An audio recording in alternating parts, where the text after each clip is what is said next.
Son to be या फिर सुन to verb की फर्स्ट फॉर्म मतलब होने ही वाला है, जल्दी होने वाला है, जल्दी बनने वाला है, जल्दी कुछ करने वाला है। उस जगह पे हम soon to be soon to verb की फर्स्ट फॉर्म कैसे यूज़ करते हैं आइए इस वीडियो में देखते हैं।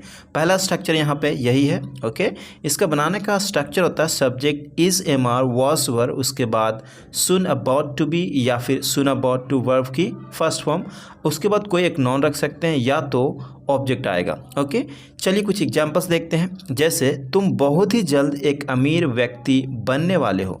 You are soon about to be a rich person. Okay, वह बहुत ही जल्दी तुम्हें प्रपोज करने वाली है। यहाँ पे as a verb action verb है। Okay, she is soon about to propose you. तुम बहुत ही जल्दी जेल में जाने वाले हो तुम्हारे करतूत की वजह से। You are soon about to get in to jail because of your doing. मैं जल्द ही दिल्ली आने वाला हूँ। I am soon about to come to Delhi. Destined to, destined to का मतलब होता है भाग्य में लिखा हुआ होना, उसे हम डेस्टिन्ड टू कहते हैं। ओके, डेस्टिन्ड टू के बाद कोई भी यहाँ पे वर्ब का फर्स्ट फॉर्म रखेंगे। जैसे इसका बनाने का स्ट्रक्चर होता है सब्जेक्ट हेल्पिंग वर्ब, उसके बाद डेस्टिन्ड टू, उसके बाद वर्ब की फर्स्ट फॉर्म प्लस ऑब्जेक्ट। अगर आप कहते हो मुझे तुमसे मिलना किस्मत में था, I was destined to meet you. मेरा किस्मत में था एक्टर बनना। I was destined to become an actor. उसका किस्मत में था एक टीचर बनना। She was destined to become a teacher. मेरा किस्मत में था तुमसे शादी करना। I was destined to get married to you. I hope you got it. Familiar with, familiar with का मतलब होता है परिचित होना। ठीक है, किसी से आप वाकिफ़ हैं, भली भांति जानते हैं, उस जगह पे आप फैमिलियर विद को यूज़ कर सकते हैं। प्रेजेंट में यूज़ कर सकते हैं, पास्ट में यूज़ कर सकते हैं, इवन आप प्रेजेंट परफेक्ट टेंस में भी यूज़ कर सकते हैं। जैसे मैं तुमसे फैमिलियर रहा हूँ मतलब तुमसे परिचित रहा हूँ, तो कह सकता हूँ I have been familiar with you. Okay, इस तरह से भी यूज़ कर सकते हैं। तो आइए कुछ एग्जाम्पल्स को देख लेते हैं। मैं तुमसे तो वाकिफ़ हूँ, I am familiar with you. मैं तुमसे परिचित हूँ, I am familiar with you. मैं इस खाने का परिचित हूँ मतलब इस खाने को भली भांति मैं जानता हूँ। I am familiar with this food. वह इस काम से परिचित नहीं था। She was not familiar with this work. क्या मैं उस काम से वाकिफ़ था? Was I familiar with that work. Okay, तो इसे आपको यूज़ करते रहना है। In no hurry to, in no hurry to का मतलब होता है कोई जल्दी नहीं है। Okay, in no hurry to, उसके बाद वर्ब की फर्स्ट फॉर्म आप रखेंगे।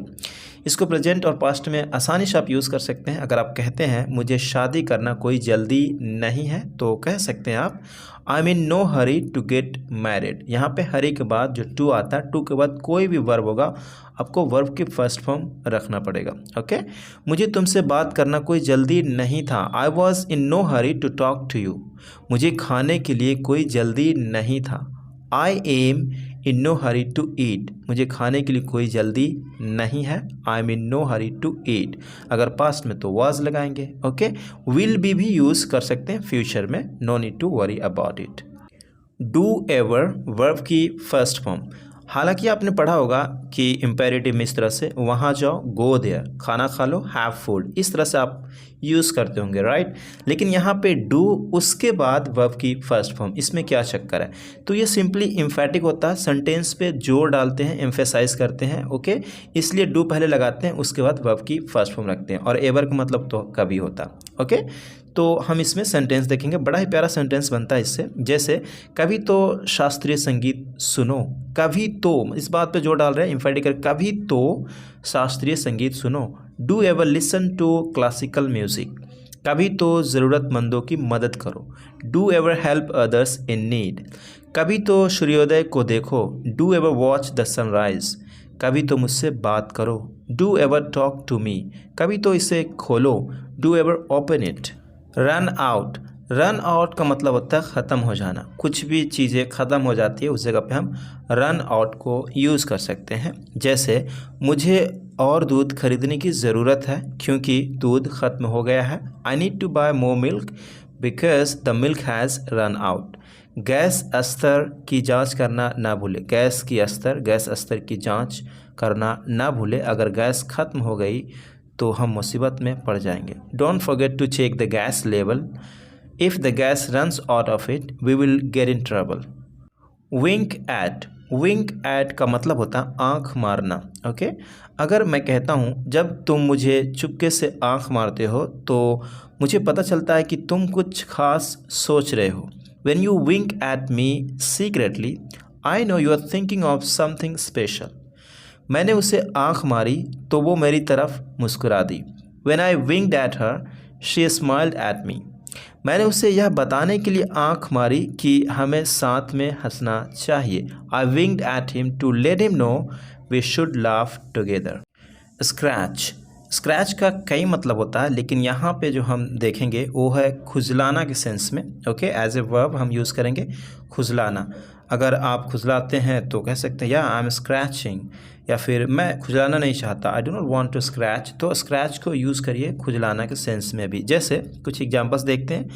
वे अपने नाखूनों से अपना सिर खुजला रहे थे और यह एक खरोच बन गई। They were scratching their heads with their nails and it became a scratch. और उसके बाद खरोच बन जाना। स्क्रैच एक अलग वर्ड में भी यहाँ यूज़ हुई है। ओके, सेकेंड यहाँ पे वह खुजली के कारण अपना सिर खुजा रहा है। He is scratching his head due to an itch. Itch मतलब खुजली। Okay, he is scratching his head due to an itch. Third है यहाँ पे कुत्ते ने नोचते नोचते अपने पिल्लों को नोच डाला। नोचते नोचते मतलब स्क्रैचिंग, वाइल स्क्रैचिंग, नोचते नोचते अपने पिल्लों को नोच डाला मतलब खुजला डाला इतना कि ज़्यादा दिक्कत होगी। The dog scratched it's puppies while scratching. बड़ा ही प्यारा। क्लैप मतलब ताली बजाना। ओके, अगर आप जानते हैं that is good. If you do not know this you should know it. Okay, well let's use now. उन्होंने ताली बजाई। They clapped. बच्चे खुशी खुशी ताली बजाते हैं। Children clap happily. हम सभी मिलकर ताली बजाते हैं। We all clap together. लोग नाच कर ताली बजाते हैं। People dance and clap. जैसे लोग नाचते हैं और ताली बजाते हैं तो उस जगह पे हम डांस एंड क्लैप, उसका मतलब यही होता है नाच कर ताली बजाना। ओके, उसने अपने फैंस के लिए ताली बजाई। He clapped for his fans. He clapped for his fans. Press मतलब दबाना। किसी चीज़ को दबाने के लिए हम प्रेस को यूज़ कर सकते हैं। Press as a verb use करेंगे। ओके, मशीन को चलाने के लिए बटन दबाएं। Press the button to start the machine. कृपया बटन दबाइए। Please press the button. आपको यहाँ दबाना है। You need to press it here. कृपया रिमोट को दबाएं। Please press the remote. तुम्हें फिर से यह बटन दबाना होगा। You will have to press this button again. हालांकि आसान है दबाना, राइट? कहते हैं ना दबाना कितनी आसान वर्ड है, लेकिन sometimes it becomes difficult for us to speak when we do not have the right words. That is why I am telling you guys. Flick मतलब झटका देना। कई बार क्या होता है हमें इस तरह से कहना पड़ता है, मुझे झटका मत दो, डोंट फ्लिक मी। झटका मत दो, मैं गिर जाऊंगा। Don't flick, I will fall down. तुम झटका क्यों दे रही हो? Why are you flicking?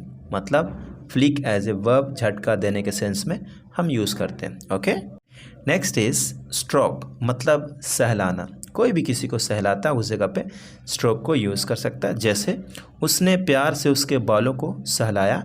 She stroked her hair lovingly. मुझे सहलाओ मत, डोंट स्ट्रोक मी। वेव मतलब हाथ हिलाना। हाथ जब हम हिलाते हैं तो हम उस जगह पे वेव को यूज़ कर सकते हैं। वेव मतलब हाथ हिलाना। Okay, as a verb use करेंगे। जैसे आप उन्हें हाथ हिलाकर नमस्ते कह सकते हैं। You can say hello to them by waving. हाथ हिलाएं कि आप तैयार हैं। Wave that you are ready. समुद्र के किनारे खड़े हो, हाथ हिलाओ कि मैं यहाँ हूँ। Stand by the sea shore, wave that I am here. उसने हमें अलविदा कहने के लिए हाथ हिलाया। She wave to say goodbye to us. Next one is slap. बड़ा ही आसान है लेकिन इंटरेस्टिंग सेंटेंस देखने वाले। स्लैप मतलब थप्पड़ मारना। मच्छर को थप्पड़ ना मारो, इसकी जगह मच्छर भगाने वाली क्रीम का इस्तेमाल करें। Don't slap the mosquito, use a mosquito repellent instead. Second है यहाँ पे, तुमने उसे धमकी दी थी इसलिए उसने तुम्हें थप्पड़ मारा। You had threatened him so he slapped you. Okay, third है यहाँ पे, वह बच्चे को पार्क में खेलते समय थप्पड़ मार दिया। ही slapped the child while playing in the park. Snap मतलब चुटकी बजाना, कोई भी अगर चुटकी बजाता है उस जगह पे स्नैप को यूज़ कर सकते हैं। जैसे जब उसने चुटकी बजाया तो उसकी आवाज़ बिल्कुल शांत हो गई।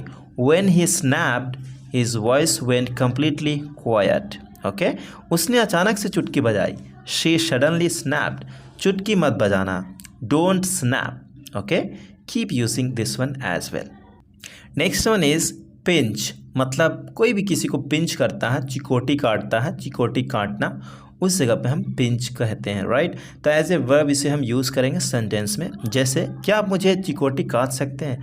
मैं शायद सपना देख रहा हूँ, मुझे ऐसा लग रहा है कि आप यहाँ पे हो नहीं, राइट। ऐसा हम सेंटेंस काफ़ी बोलते हैं। Can you pinch me? I must be dreaming. ऐसा लग रहा है मैं सपना देख रहा हूँ, शायद सपना देख रहा हूँ, मतलब 100% नहीं है, 1% इसमें लगा हुआ है। ओके, नेक्स्ट देखते हैं। मैं रेसिपी के लिए बस थोड़ा सा नमक डालूंगा, मतलब बस चुटकी सा थोड़ा सा नमक चाहूँगा। I just pinch a little bit of salt for this recipe, for the recipe कह सकते हैं।